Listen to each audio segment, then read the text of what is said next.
As a modern-day woman, I often find myself grappling with the image of the Proverbs 31 wife.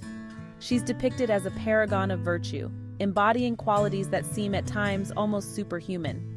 She rises early, works tirelessly, and manages her household with impeccable efficiency. But as much as I strive to emulate her, there are days when I feel crushed under the weight of her perfection. The reality for many of us is that the expectations set forth by the Proverbs 31 description can feel overwhelming. The pressure to be the perfect wife, mother, and homemaker is intense. And when we inevitably fall short, it can lead to a profound sense of guilt and shame. We often hear sermons and read articles that exalt this biblical ideal, but rarely do we acknowledge the toll it takes on our mental and emotional well-being. It's essential to recognize that it's often Christianity, through churches, teachings, and cultural norms, that applies this pressure, not God. The expectations and the resulting guilt are human-made constructs, built upon interpretations and societal standards that can sometimes miss the heart of God's message. One often overlooked aspect of the Proverbs 31 woman is found in verse 15. She gets up while it is still night. She provides food for her family and portions for her female servants. Yes, you read that correctly. She had servants.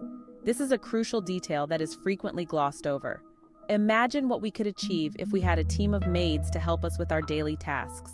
It's important to remind ourselves that the Proverbs 31 woman had resources that many of us do not.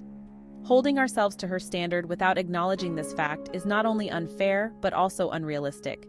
We live in a different time with different challenges, and it's okay to admit that we can't do it all.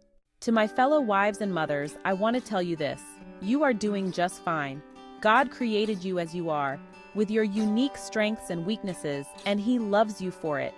Your worth is not determined by your ability to live up to an idealized image from a different era. You are valuable and cherished just as you are. Remember that you are not alone in feeling the pressure to be perfect. Many women struggle with the same feelings of inadequacy.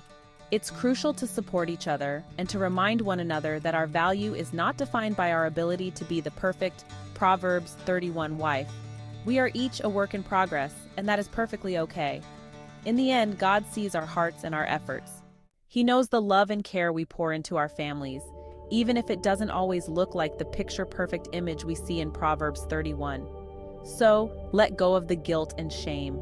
Embrace the grace that God offers and recognize that you are enough, just as you are.